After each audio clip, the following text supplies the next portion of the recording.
Cümle kullara, nice aşıkların gönlünde yara.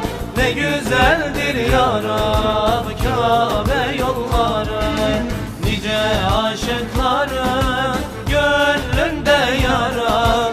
Ne güzeldir ya Rab Kabe yolları.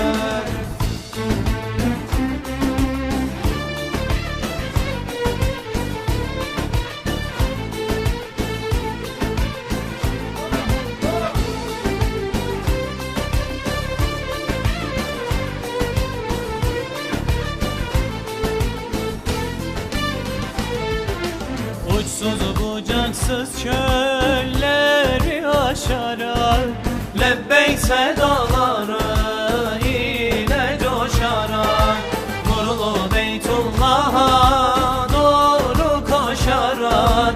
Ne güzeldir ya Rab Kabe yolları, nurlu Beytullah'a doğru koşarak. Ne güzeldir ya Rab Kabe yolları.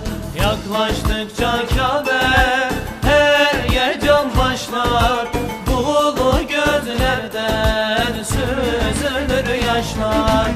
Öyle bir hasret ki bitmeden başlar. Ne güzeldir ya Rab Kabe yolları.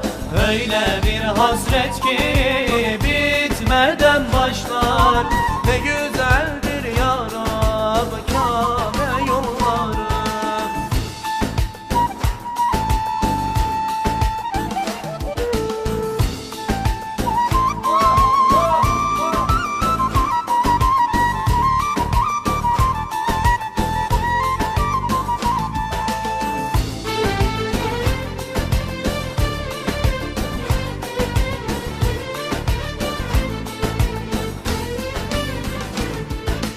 Vardım huzuruna, şükürler olsun.